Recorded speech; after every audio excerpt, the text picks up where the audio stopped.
اگر تم میں سے کسی کو یہ شوق ہو کہ وہ جنتی شخص کو دیکھے تو ابھی وہ مسجد کے دروازے پہ نظر رکھے، جو پہلا شخص مسجد میں داخل ہوگا وہ جنتی ہوگا۔ اب حضور کے اس فرمان میں کوئی حکمت تھی اور صحابہ جانتے تھے کہ حضور نے جو توجہ دلائی ہے تو ہمیں ضرور دیکھنا چاہیے، ورنہ وہ اگر صرف جنتی دیکھنے کا ہی شوق رکھتے ہوتے تو حضور تو سامنے تشریف فرماتے۔ تو کہتے ہیں ہم نے دیکھا تو ایک بوڑھا شخص تشریف لایا۔ بیٹا رہنے دے اس کو، جزاک اللہ، توجہ بٹ رہی ہے، میں آپ کی مکمل توجہ اور انہماک کا طالب ہوں۔ تو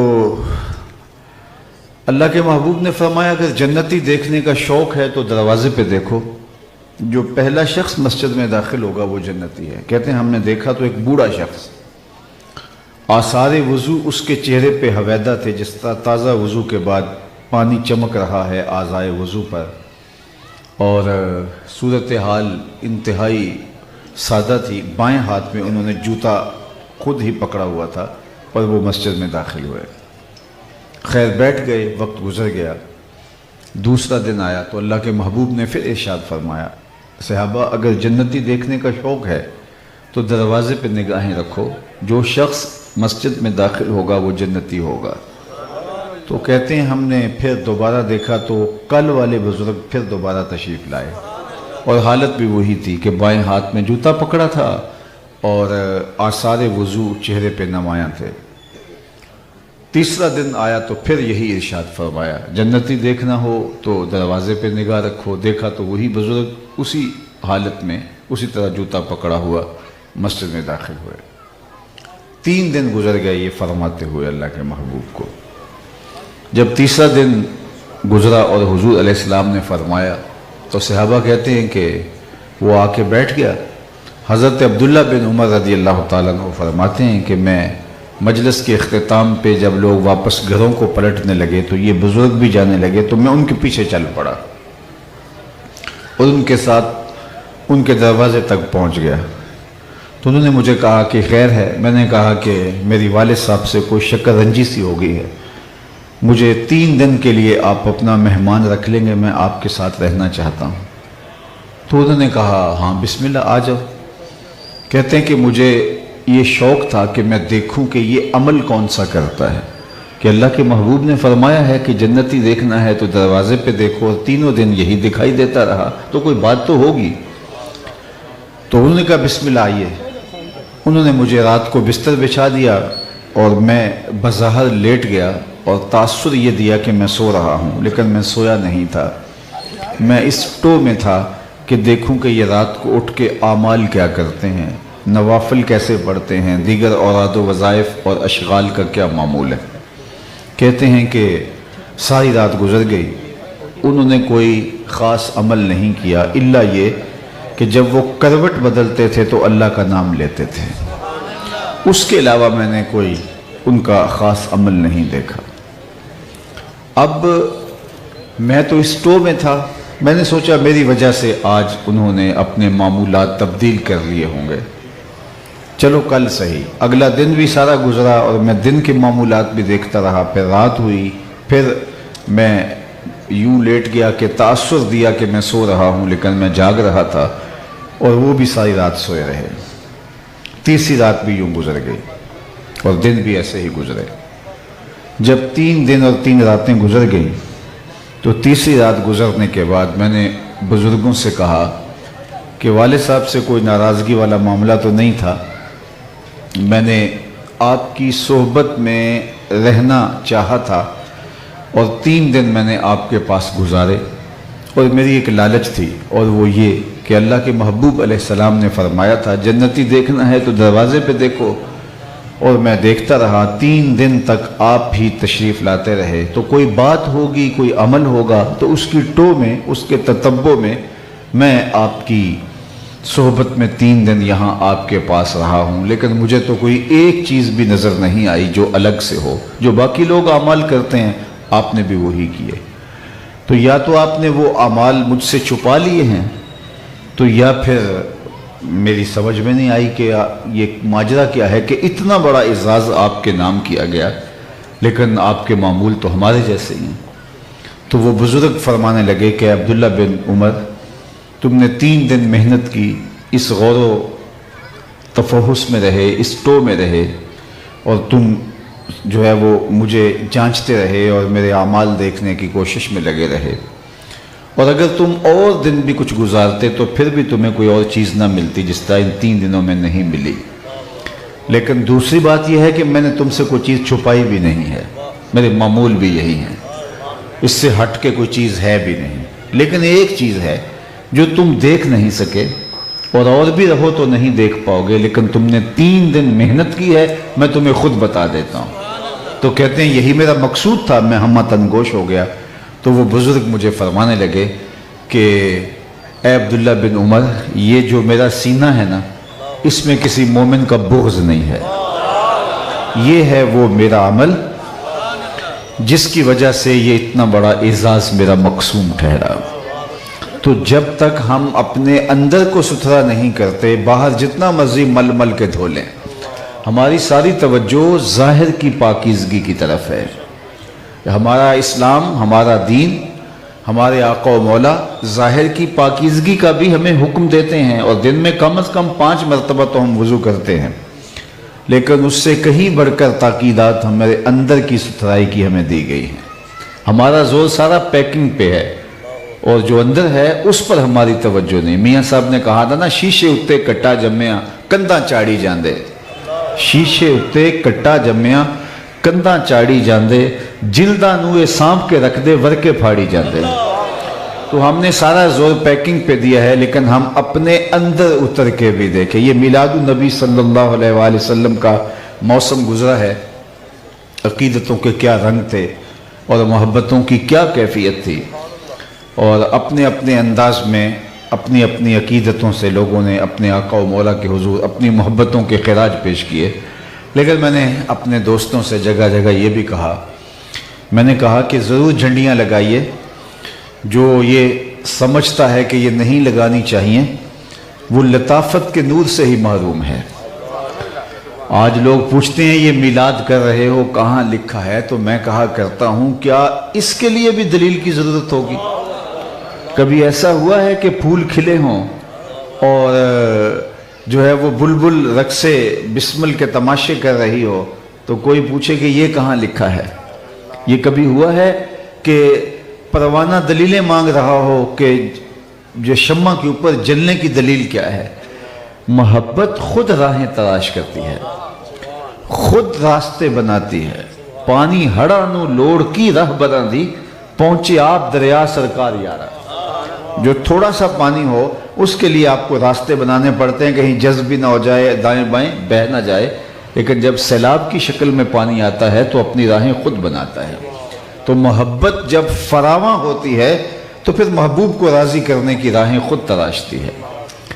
اور لیکن میں نے یہ جگہ جگہ کہا کہ یہ جھنڈیاں ضرور لگاؤ، یہ تمہارے ذوق کا، تمہاری محبت کا، حضور سے تعلق کے خاطر کا ایک اظہار ہے، لیکن یہ جھنڈیاں صرف دیواروں پہ ہی چپک کے نہ رہ جائیں، کوئی جھنڈی لے کے دل کی ایک ایک پرت پہ بھی لگاؤ۔ اور یہ جو چراغاں ہے یہ صرف بنیروں پہ ہی نہ ہو، دل کی گلیوں میں بھی بہت اندھیرا ہے، کوئی دیا لے کے یہاں بھی آؤ۔ یہ جو گلیاں صاف کر رہے ہو، یہاں سے جلوس گزرے گا اور گلیوں کی گندگی صاف کر رہے ہو، میں نے کہا یہ بہت اچھا نیک صالح عمل ہے، لیکن کوئی جھاڑو لے کے دل کی گلیوں میں بھی اترو، یہاں بھی حسد، حقد، بغض، کینے اور نفرتوں کے ڈھیر لگے ہوئے ہیں، تو ادھر بھی جھاڑو لے کے آؤ، اندر بھی ستھرا ہو باہر بھی ستھرا ہو۔ اور پھر جب اندر بھی ستھرا ہوگا آپ کی نظر جھکے گی، مدینے کی گلی سامنے دکھائی دے گی۔ اس لیے اپنے ظاہر کو ضرور سنواریے گا، لیکن اس سے بڑھ کر اپنے باطن کی ستھرائی کا، پاکیزگی کا، عفت کا، پاک دامنی کا خیال رکھیے گا۔ اس لیے ہمیں جو اعمال ظاہر کرنے کا کہا گیا ہے، یا ہماری محبت، کچھ راستے ہماری محبت نکالتی ہے۔ اس کی میں ایک مثال آپ کے سامنے رکھتا ہوں کہ اللہ کے محبوب صلی اللہ علیہ وآلہ وسلم ایک دن وضو کرنے بیٹھے تو صحابہ وضو کے پانی کو زمین پر نہیں گرنے دے رہے۔ اللہ اکبر، یہ ان کی محبت تھی۔ اور یہ صرف اسی موقع پہ نہیں ہوا، صلح حدیبیہ کے موقع پہ بھی ہوا۔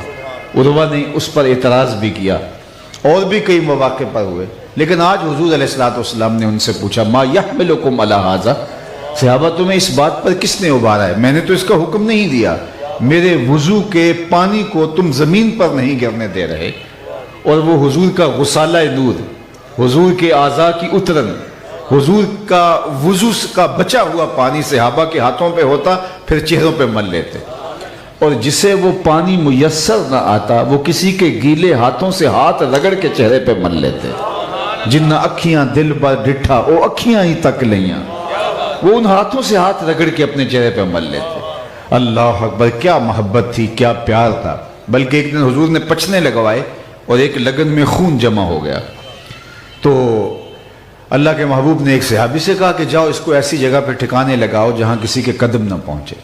وہ گئے اور ایک پتھر کی اوٹ میں بیٹھ کے نوش جاں کر لیا۔ واپس پلٹے تو حضور نے پوچھا کہ ٹھکانے لگائے؟ جی جی حضور، ایسی جگہ پہ جہاں کسی کے قدم نہیں پہنچ سکتے۔ حضور مسکرائے اور فرمایا لعلک شربتا، شاید تم نے پی لیا ہے۔ قال نعم، کہا جی جی حضور، میں نے کہا کہ اس سے بڑی سعادت کیا ہوگی، میرے خون میں آپ کا خون شامل ہو جائے۔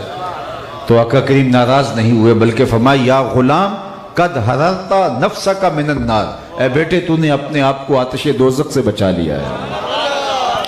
اللہ اکبر۔ اب یہ حضور نے حکم تو نہیں دیا تھا، لیکن صحابہ کی محبت اس کو خود تراشا، اس راستے کو خود نکالا۔ محبت راستے نکالتی ہے، محبوب کو راضی کرنے کے ڈھنگ محبت خود سیکھتی ہے۔ اللہ اکبر۔ لیکن اللہ کے محبوب علیہ السلام نے کہا ما یحملکم علی ھذا، تم اس بات پر کس نے ابھارا ہے؟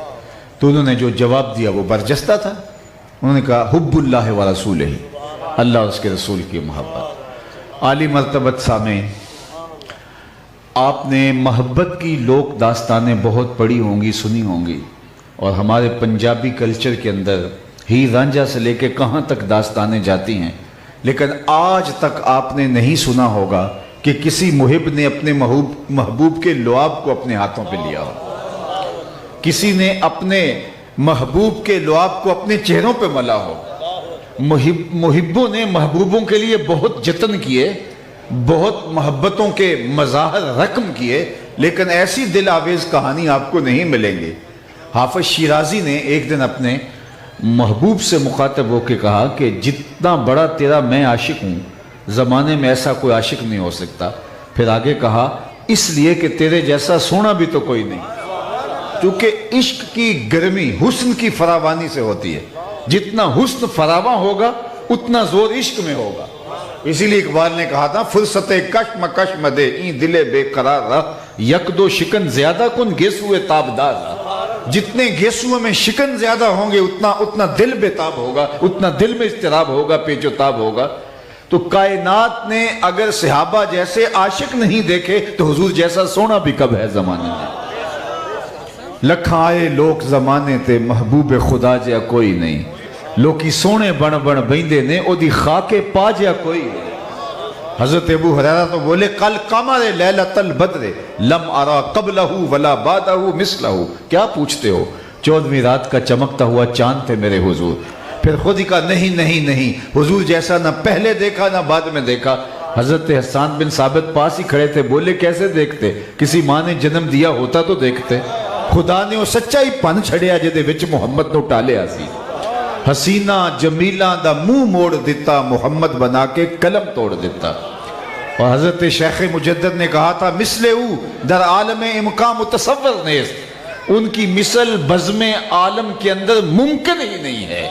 اللہ اکبر۔ رخ مصطفیٰ ہے وہ آئینہ، کیا بسا دوسرا آئینہ، نہ کسی کی بزم خیال میں نہ دکان آئینہ ساز میں۔ وہ کمال حسن وہ جمال دیا۔ اور میرے امام کی کہانی بھی سنا، بریلی سے صدائے دل نواز آ رہی، بلبل نے گل ان کو کہا۔ بلبل کی منتہائی پرواز تو یہی ہے، بلبل تو اس سے آگے سوچ بھی نہیں سکتی، اس نے بھی گل کہہ دیا۔ بلبل نے گل ان کو کہا، قمری نے سروے جاں فضا، حیرت نے جھنجھلا کر کہا یہ بھی نہیں وہ بھی نہیں۔ خورشید تھا کس زور پر، کیا بھڑ کے چمکا تھا قمر، بے پردہ جب وہ رخ ہوا یہ بھی نہیں وہ بھی نہیں۔ وہ حسن عطا کیا، وہ جمال دیا۔ تو کائنات میں اگر صحابہ جیسے عاشق نہیں ہیں تو حضور جیسا سونا بھی کوئی نہیں ہے۔ تو حضور کے وضو کے پانی کو اپنے چہروں پہ مل رہے ہیں. ما یحملکم علی ھذا، پوچھا صحابہ کہ اس بات پر تمہیں کس چیز نے ابھارا؟ تو انہوں نے کہا حب اللہ و رسولہ، اللہ اور اس کے رسول کی محبت نے. تو آقا کریم علیہ السلام نے فرمایا جو یہ چاہے کہ اللہ اس کے رسول سے محبت کرے اور اللہ اور اس کا رسول اس سے بھی محبت کرے تو اس کو 3 کام کرنے چاہیے. یعنی تمہارا یہ عمل کہ تم میرے وضو کے پانی کو زمین پر گرنے نہیں دے رہے، اس کو اپنے ہاتھوں پہ لیتے ہو، چہروں پہ ملتے ہو، یہ تمہارا عمل درست ہے، غلط نہیں ہے. کیونکہ اگر عمل غلط ہو، نبی کے منصب میں شامل ہے، اس کی تردید کرے. ورنہ علماء تشریف فرمائیں، ان سے پوچھے، حدیث تقریری بنتی ہے. اب نبی کی خاموشی جو ہے وہ حجت ہے. ایسا ہوا حضور کے فرزند حضرت ابراہیم کا انتقال ہو گیا. اس دن سورج کو گرہن لگ گئی تو کسی نے کہا حضور کے بیٹے کا دکھ سورج نے بھی منایا ہے اور اس کو گرہن لگ گئی ہے. تو آقا کریم علیہ السلام نے فرمایا بلال ممبر بچھاؤ اور لوگوں کو جمع کرو. لوگ جمع ہو گئے، حضور ممبر پہ تشریف فرما ہوئے اور اللہ کی حمد بیان فرمائی اور کہا ان الشمس والقمر آیتان من آیات الرحمن لا یخسفان بموت احد منکم. لوگوں سن لو، اچھی طرح سن لو، سورج اور چاند اللہ کی نشانیوں میں سے 2 نشانیاں ہیں، کسی کے مرنے اور جینے سے ان کو گرہن نہیں لگا کرتی. چونکہ یہاں حضور کی خاموشی یہ عقیدہ بنتا، لوگوں کے لیے دلیل اور حجت بن جاتی، لہذا حضور نے خاموشی اختیار نہیں کی. لیکن یہاں حضور نے خاموشی اختیار کی. کئی مرتبہ وضو کے پانی کو صحابہ نے اپنے ہاتھوں پہ لے کے چہروں پہ ملا، حضور نے کبھی منع نہیں کیا، آج بھی منع نہیں کیا. لیکن حضور نے ایک اور امر کی طرف توجہ دلائی، کہیں محبت کی فراوانی کے اندر جو ہے وہ توجہ دین کے دیگر معاملات سے ہٹ نہ جائے.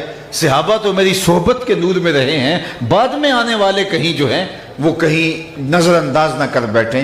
تو اللہ کے محبوب نے فرمایا جو یہ چاہے اللہ اور اس کے رسول سے محبت کرے اور اللہ اس کا رسول اس سے محبت کرے تو اس کو 3 کام کرنے چاہیے. سب سے پہلا کام فرمایا جب بولے سچ بولے، زندگی میں کبھی جھوٹ نہ بولے. یہ مومن کی زندگی ہے. اور ہم جھوٹ بول کیسے سکتے ہیں؟ ہمارے آقا کو تو کافر بھی صادق اور امین کہتے تھے. اگر ہمارے اندر جھوٹ اتر آیا ہے تو یہ کدھر سے آ گیا ہے؟ جب ہم حضور کی عاشق ہوں گے، حضور سے محبت کرنے والے ہوں گے، آپ سے پیار اور الفت کا تعلق رکھنے والے ہوں گے تو ہماری زبان پہ جھوٹ کیسے آئے؟ جل نہ جائے زبان ہماری. ہمارے آقا تو جھوٹ سے نفرت فرماتے. آقا کریم سے پوچھا گیا کہ مومن بزدل ہو سکتا ہے؟ فرمایا نہیں، بہادر ہوتا ہے. لیکن ہو سکتا ہے کبھی بزدلی کر جائے، آخر بشری تو ہے. پھر پوچھا گیا مومن بخیل ہو سکتا ہے؟ کہا نہیں، سخی ہوتا ہے. لیکن ہو سکتا ہے کبھی بخل بھی کر جائے، آخر بشر ہی تو ہے. تیسرا سوال حضور سے پوچھا گیا مومن جھوٹا ہو سکتا ہے؟ فرمایا جھوٹا نہیں ہو سکتا. یہ طے بات ہے کہ مومن ہو جھوٹا ہو یہ نہیں ہو سکتا. اس آئینے کے اندر مجھے اور آپ کو اپنی شکل ضرور کبھی دیکھنی چاہیے کہ ہم کھڑے کہاں ہیں. مومن کی شان ہے کہ مومن جھوٹ نہیں بولتا. اور جو قدم قدم پہ جھوٹ بولے، وہ کہے سودا ہی نہیں بکتا اگر جھوٹ نہ بولے. تو میں کہتا ہوں میاں تیرا نہیں بکتا، جاپان والے کیسے بیچ لیتے ہیں؟ پوری دنیا پہ فروخت کر رہے ہیں، آنکھیں بند کر کے لوگ ان کا سودا خریدتے ہیں اور جھوٹ ان کے قریب سے بھی کبھی نہیں گزرا. اور ان کا اعتبار قائم ہے کہ کبھی وہ 2 نمبر نہیں لگائیں گے. ایسے سچ کے ساتھ جڑے ہیں اور دنیا پر ان کی عزت اور ان کا وقار قائم ہوا ہے. اور ان کو کس نے بتایا جھوٹ نہیں بولنا؟ ماں نے بتایا، ان کی معاشرت نے بتایا، ان کے باپ نے بتایا، اور ہمیں تو آمنہ کے لال نے بتایا تھا. تو ہم کس طرح جھوٹ بول سکتے ہیں؟ ہماری زندگی میں جھوٹ آئے گا کیسے، داخل کیسے ہوگا؟ جب ہم اس نبی کے عاشق ہوں گے، اس نبی کے غلام ہوں گے، ہماری زندگی میں جھوٹ آ ہی نہیں سکتا. اللہ کے محبوب نے ایک دن صحابہ سے فرمایا الا انبئکم باکبر الکبائر، میں تمہیں بڑے بڑے گناہوں کے بارے خبر نہ دوں؟ بلا یا رسول اللہ، کیوں نہیں؟ حضور ارشاد فرمائیے. تو آقا کریم نے فرمایا سب سے بڑا گناہ الاشراک باللہ، اللہ کے ساتھ کسی کو شریک ٹھہرانا. اس کی معافی نہیں ہے الا یہ کہ کوئی توبہ کرے، ایمان لائے. دوسرا فرمایا وعقوق الوالدین، والدین کی نافرمانی کرنا. اور پھر حضور ٹیک لگائے بیٹھے تھے، حضور ٹیک چھوڑ دی. اور پھر فرمایا الا وقول الزور، سن لو تیسرا بڑا گناہ جھوٹ بولنا ہے. الا کے ساتھ تنبیہ فرمائی اور پھر فرمایا الا وقول الزور. پھر اس کے بعد پھر دوبارہ فرمایا الا وقول الزور، پھر فرمایا الا وقول الزور. حضور فرمائے جا رہے تھے اور صحابہ کہہ رہے تھے لیتہ سکتا، کاش کہ حضور سکوت اختیار فرمائے. بار بار تکرار سے حضور مشقت میں ہیں، اور تکرار کے ذریعے سے جو اس کی اہمیت اجاگر کرنا چاہتے ہیں وہ ہم سمجھ گئے۔ پہلے ٹیک چھوڑی، پھر الا سے حرف تنبیہ سے مخاطبت فرمائی، اور پھر اس کے بعد اس بات کو بار بار ارشاد کیا تاکہ کوئی ابہام باقی نہ رہ جائے اور تاکید مکمل ہو جائے کہ میرے ماننے والا جھوٹا ہو ہی نہیں سکتا ہے۔ عالی مرتبت سامعین، ایک اور بات عرض کروں گا۔ آج ہر گھر کا مسئلہ ہے کہ ہر گھر کی پریشانیاں ہیں، ایک سے بڑھ کر ایک۔ تو کبھی ہم نے سوچا یہ پریشانیاں کدھر سے آئی ہیں، یہ مصائب کہاں سے آئے؟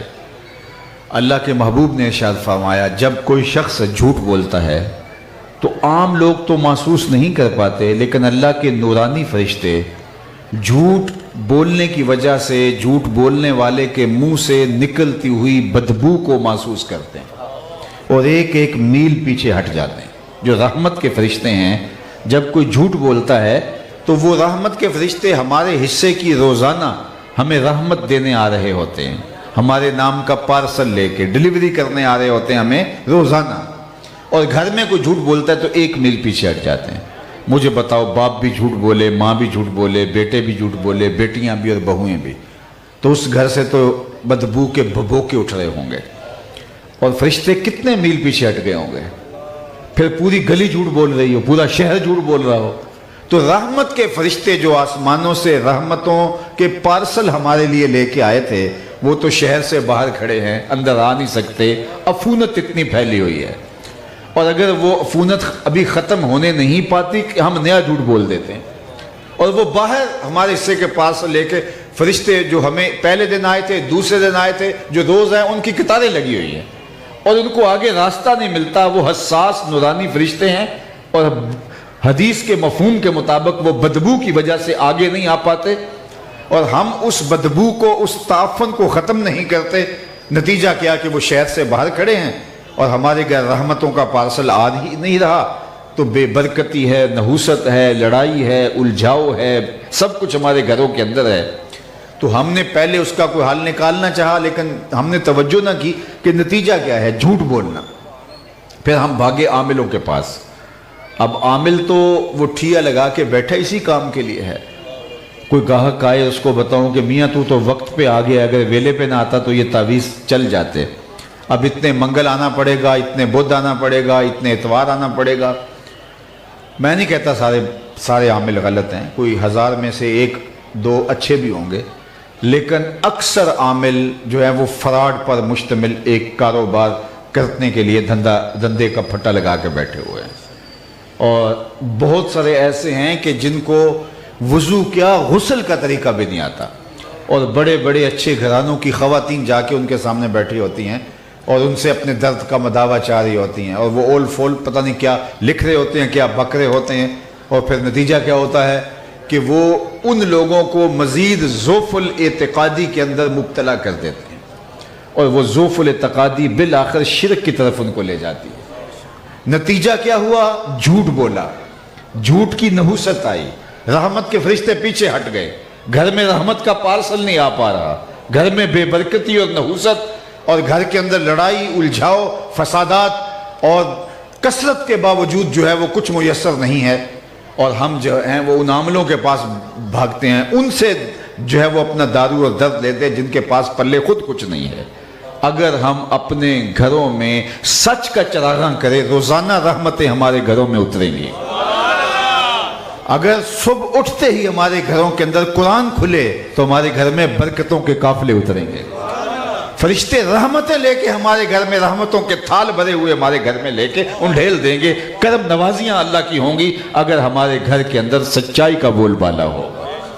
لیکن ہم تو مذاق میں بھی جھوٹ بولتے ہیں، ہم تو سیریس بھی جھوٹ بولتے ہیں، جھوٹ ہمارے لیے مسئلہ ہی کوئی نہیں رہا، جبکہ جھوٹ انسان کو جہنم کی طرف لے جاتا ہے اور سچ انسان کو جنت کی طرف لے جاتا ہے۔ تو میرے اور آپ کے آقا و مولا اتنے سچے تھے، ذرا سنو حضور کی کہانی۔ جب حکم ہوا وَأَنذِرْ عَشِيرَتَكَ الْأَقْرَبِينَ، جو قریبے لوگ ہیں، قریبی، حضور آپ ان کو دعوت تبلیغ کیجئے، دعوت دین دیجئے، تو حضور کوہ صفا پہ سب کو جمع کیا، اور جمع کر کے کیا کہا، لوگوں اگر میں کہوں پہاڑ کی دوسری جانب سے ایک لشکر آ رہا ہے جو تمہارے اوپر حملہ آور ہوگا، تمہیں تاخت و تاراج کر دے گا، تو میری بات مان لو گے؟ تو انہوں نے کہا ہم اوپر چڑھ کے دیکھیں گے، اگر نظر آیا تو درست، اور اگر نظر نہ آیا تو ہم کہیں گے ہم اندھے ہو گئے ہیں، آپ سچے ہو، چونکہ ہم نے کبھی زبان سے جھوٹ نکلتے نہیں دیکھا۔ اللہ اکبر۔ یہ الگ بات ہے، بتوں کی محبت غالب آ گئی اور انہوں نے حضور علیہ السلام کا انکار کر دیا۔ تب لک ہنالک سائر الیوم الہذا جمعتنا، جو کچھ بھی انہوں نے کہا وہ کہانی الگ ہے، لیکن انہوں نے کہا نظر نہ بھی آیا تو ہم کہیں گے ہم اندھے ہو گئے ہیں، آپ سچے ہو۔ تو یار حضور کے غلام کے بارے میں لوگوں کو یقین ہونا چاہیے کہ یہ جھوٹ نہیں بول سکتا، یہ حضور کا غلام ہے، یہ حضور کا نام لیوا ہے، اس کے یہاں حضور کے نام کا بیج لگا ہے، اس کے گھر کی چھت پہ حضور کے نام کا جھنڈا لگا ہے، یہ دھوکہ باز نہیں ہو سکتا، یہ جھوٹ نہیں ہو سکتا، یہ فراڈیا نہیں ہو سکتا، اس لیے کہ یہ حضور کے ساتھ جڑا ہوا ہے۔ اس نسبت کا لحاظ اور اس نسبت کی لاج نبھانا پڑے گی ہم کو۔ تو فرمایا ایک بات تو یہ کہ اگر تم چاہتے ہو کہ اللہ اس کے رسول سے پیار کرو اور اللہ اس کا رسول تم سے پیار کرے تو ایک تو جھوٹ نہیں بولنا، اور دوسری بات ارشاد فرمائی کہ کبھی بھی تم امانت میں خیانت نہیں کرو گے۔ اللہ اکبر۔ تو یہ ہمارے دین نے ہمیں حکم دیا، اور مثالیں حضور کی ذات میں دیکھو، حضور کیسے امین تھے۔ دار الندوہ میں بیٹھ کے کفار مکہ نے میٹنگ کی کہ اگر اکیلے شخص نے حضور کو راستے سے ہٹایا تو وہ بوجھ برداشت نہیں کر پائے گا، سارے قبیلوں کے ایک ایک فرد کو لیا جائے اور معاذ اللہ حضور کی زندگی کا چراغ بجھا دیا جائے۔ اگر بنو ہاشم کھڑے ہوئے تو ڈٹ کے مقابلہ کریں گے، اگر خون بہا مانگا تو مل کے دے دیں گے۔ تو لہٰذا بنو ہاشم اتنے قبائل کے مقابلے میں اکیلے اور تنہا نہیں لڑ پائیں گے، اور حضور کو معاذ اللہ شہید کرنے کا منصوبہ دار الندوہ میں بیٹھ کے ابو جہل کی قیادت میں تیار کیا، اور پھر اللہ کے محبوب کے گھر کا محاصرہ کر لیا۔ ادھر حضور کو اللہ نے ہجرت کا حکم دے دیا۔ اب کیسے گزرے محاصرہ توڑ کے؟ حضور سورہ یاسین پڑھتے گئے اور ان کی آنکھیں اندھی ہو گئی اور حضور گزر گئے۔ اب یہ کون لوگ تھے؟ جو حضور کی زندگی کا چراغ بجھانے آئے تھے، حضور کو معاذ اللہ شہید کرنے آئے تھے۔ لیکن دیکھو میرے حضور کی شان، سیدنا علی المرتضی رضی اللہ تعالیٰ عنہ کو اپنے بستر پہ لٹایا، کہا علی میرے بستر پہ لیٹ جاؤ، صبح ان کی امانتیں دے کے تم بھی آنا۔ جو خون کے پیاسے ہیں، جو جان کے درپے ہیں، جو شہید کرنا چاہتے ہیں، ان کی امانتیں حضور کے گھر میں ہیں، اور وہ بھی پہلے امانتیں نہیں نکلوا رہے، انہیں بھی یقین ہے امانتیں ضائع نہیں ہوں گی، اور حضور بھی ان حالات کے اندر اپنے بھائی کو وہاں لٹا کے جا رہے ہیں تاکہ امانتیں ان تک پہنچ جائے۔ کائنات میں کوئی ایسا امین لاؤ تو صحیح جیسا آمنہ کے لال کا۔ تو یہ شان ہے امانت کی، اور میں اور آپ اس نبی کے اگر ماننے والے ہیں تو ہم کسی کا قرض کیسے دبا سکتے ہیں؟ آج کسی کو کوئی قرض دے بیٹھے، بعد میں اس کو دلیلیں دینی پڑتی ہے، مجھے لوڑ پڑ گئی یا ضرورت پڑ گئی ہے اس لیے مانگ رہا ہوں۔ بھیا اس کا قرض ہے، کوئی ضرورت نہ ہو پھر بھی مانگ سکتا ہے، لیکن اس کو حجتیں پیش کرنی پڑتی ہیں کہ جناب اس لیے تم سے مانگ رہا ہوں، اور وہ فون بھی نہیں اٹھا رہا ہوتا، وہ بادشاہ بن جاتا ہے، وہ دعا کر رہا ہوتا ہے یہ فوت ہی ہو جائے جس سے میں نے قرض لیا ہے۔ اور آج لوگوں کی جائیدادیں ہڑپ کر لیتے ہیں، لوگوں کی زمینیں دبا لیتے ہیں، اور کوئی بات نہیں ہے۔ دیوار رکھتے ہو ہمسائے کی 2 انچ دبا لینا، اس کو فن سمجھا جانے لگا ہے۔ جس نے کسی کی ایک بالشت زمین دبا لی، قیامت کے دن 7 زمینوں کا توق اس کے گلے میں ڈال دیا جائے گا۔ کون ہے جو اس کو برداشت کر سکے؟ قیامت کے دن یہ دنیا کے سکے تو ختم ہو جائیں گے، یہ درہم، دینار، ڈالر، پاؤنڈ کچھ نہیں چلے گا، وہاں سکہ رائج الوقت عمل ہوں گے۔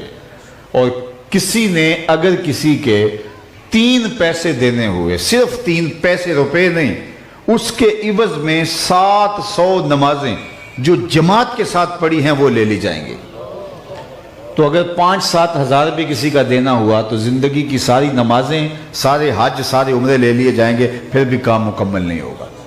تو یہ ساری تو محنت پہ ضائع ہوگی۔ کیتی کتری پئی خو محمد، سکہ بنیا زردہ، سب برباد ہو گیا، اور سب دے کے بھی اگر کام نہ بنے تو ان کے گناہ لینے پڑیں گے۔ تو اب میں اور آپ دیکھیں کہ امانت کا بوجھ کتنا ہے۔ اور تیسری بات اللہ کے محبوب نے ارشاد فرمائی کہ جو چاہتا ہے اللہ اس کا رسول اس سے پیار کرے اور اللہ اس کا رسول سے وہ پیار کرے، اس کو چاہیے کہ اس کی ہمسائیگی میں کوئی آ بسے تو وہ حق مجاورت ادا کرے، ہمسائے کے حق کا خیال رکھے۔ اللہ اکبر۔ اور ہمسایہ وہ نہیں ہوتا جس کا دروازہ آپ کے گھر کے سامنے اور صرف وہ نہیں ہوتا جس کی دیوار آپ کے دیوار کے ساتھ جڑی ہے، 40 گھروں تک ہمسائیگی ہوتی ہے۔ اور اگر ہم اس یونٹ کو سنبھال لیں، اپنے ہمسایوں کا خیال رکھنا شروع کر دیں، تو مجھے بتاؤ یہ معاشرہ جنت نہیں بن جائے گا؟ اگر ہم یہ طے کر لیں کہ